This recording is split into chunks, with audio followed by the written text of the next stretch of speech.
আমি আবু সুফিয়ান সরকার, sports physiotherapist, Bashundhara Kings.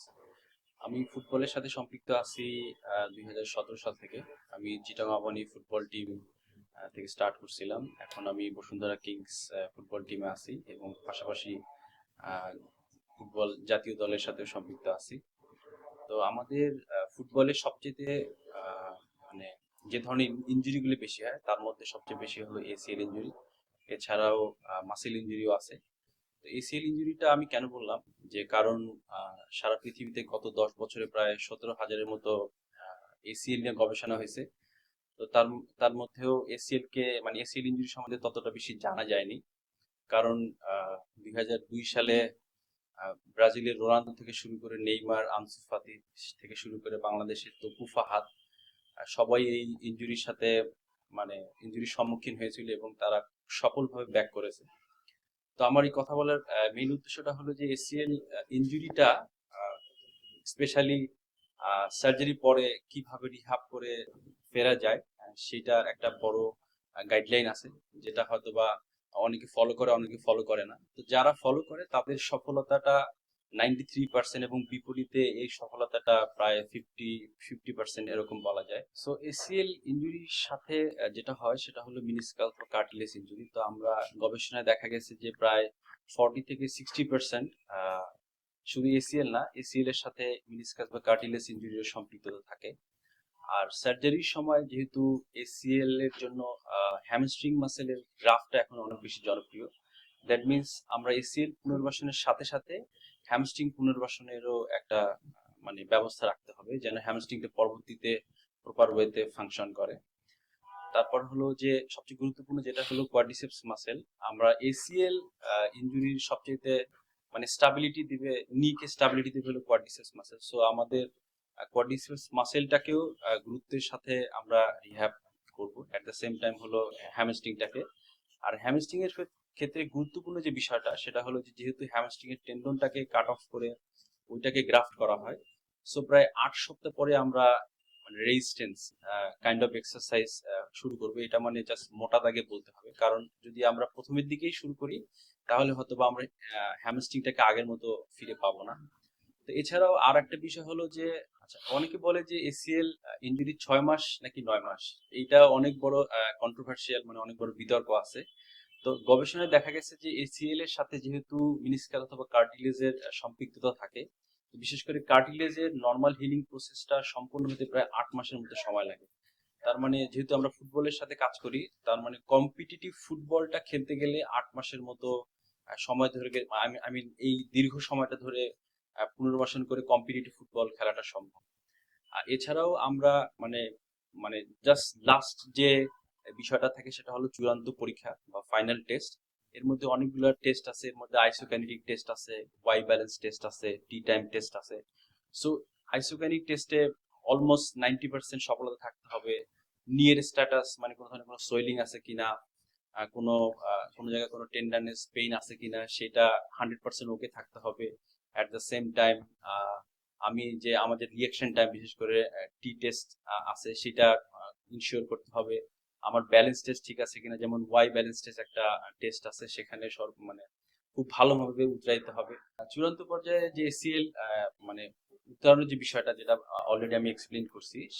So আর আরেকটা important যে জিনিস সেটা হলো যে এসিএল পুনর্বাসনের ক্ষেত্রে একজনের একজনের রিহ্যাবের সাথে আরেকজনের রিহ্যাবটাকে মেশানো যাবে না, কারণ আমাদের হিউম্যান বায়োমেকানিক্স এটা একটা ইউনিক জিনিস। ফর এক্সাম্পল আমি যদি বলি যে ক্রিস্টিয়ানো রোনালদো আর লিওনেল মেসির রানিং স্টাইল বা মুভমেন্ট বা পশ্চার সবকিছু কিন্তু এক না। তার মানে হলো এটা একটা ইউনিক রিহ্যাব প্রোটোকল। সো আমরা এভরি হয়তো ফিউ ডেজ পর পর অ্যাসেসমেন্ট করবো এবং সেই অনুযায়ী আবার যদি কোনো এক্সারসাইজ বা যে কোনো কিছু যদি দরকার হয় সেটা আবার অ্যাড করব, আবার কাট অফ করবো। সো এটা একটা গতিশীল প্রক্রিয়া, প্রায় ধরেন যে 8-9 মাস, অনেকের ক্ষেত্রে 12 মাসও লেগে যায়। সো এইভাবে আমরা ফুটবলে এসিএল পুনর্বাসনটা করে থাকি। এছাড়া এসিএল ইনজুরি ছাড়াও মাসেল ইনজুরি আছে। সো মাসেল ইনজুরির মধ্যে সবচেয়ে বেশি হলো হ্যামস্ট্রিং, বিশেষ করে স্প্রিন্টিং এর জন্য। মানে যদি আমাদের ফুটবলে plus specially wing back, striker বা ডিফেন্সে যারা থাকে তাদেরকে বেশি স্পিন দিতে হয়, তাদের ক্ষেত্রে হ্যামস্ট্রিং ইনজুরিটা বেশি মানে হওয়ার সম্ভাবনা থাকে। এছাড়া গ্রোইন ইনজুরি আছে, কাফ ইনজুরি আছে, অ্যাঙ্কেল ইনজুরি আছে। আর গোলকিপারদের ক্ষেত্রে যেটা হয় সেটা হলো শোল্ডার ইনজুরি হয়। সে ফর এক্সাম্পল আমরা রোটেটর কাফের টেন্ডিনোপ্যাথি থাকতে পারে, রোটেটর কাফের টিয়ার থাকতে পারে। সো এইসব বিষয়গুলা আহ, মানে দিক দিয়ে মানে বিবেচনা করে ফিফা একটা প্রপার সুন্দর একটা গাইডলাইন দেওয়ার চেষ্টা করছে, সেটা হলো যে FIFA 11+। সো FIFA 11+ বের হওয়ার অনেক দিন হয়ে গেছে প্রায়।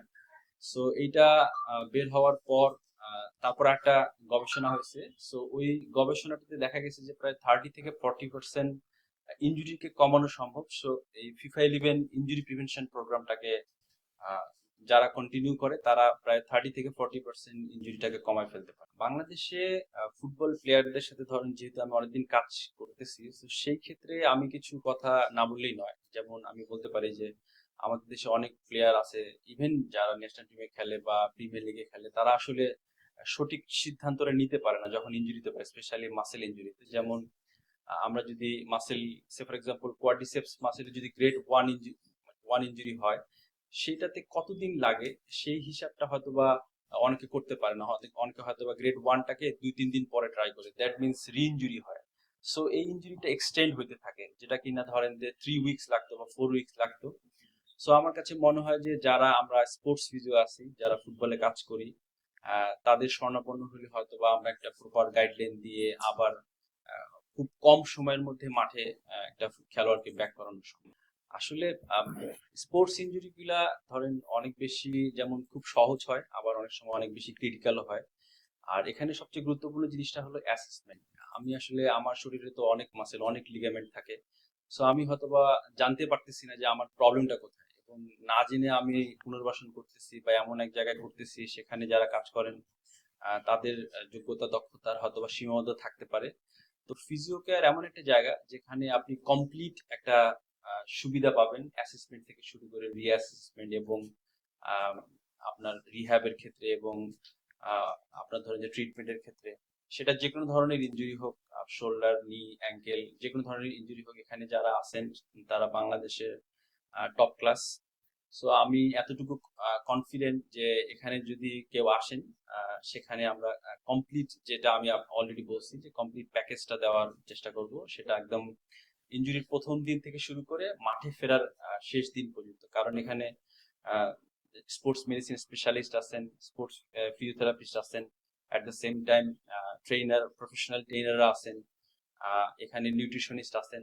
সো আমার কাছে মনে হয় যে একটা প্লেয়ারকে, সেটা ক্রিকেট হোক, ফুটবল হোক, ভলিবল হোক, যেটাই হোক, এই প্লেয়ারকে মানে সর্বোচ্চ সাপোর্টটা দেওয়ার জন্য অন্যান্য প্রতিষ্ঠান বা থেকে আমার কাছে মনে হয় যে ফিজিওকে একটা ওয়ার্ল্ড ক্লাস লেভেলে। সো এই জন্য আমি মনে করি যে আপনারা ফিজিওকে আসতে পারেন এবং আমাদের এই ওয়ার্ল্ড ক্লাস সুবিধাটা বাংলাদেশ থেকেই নিতে পারেন।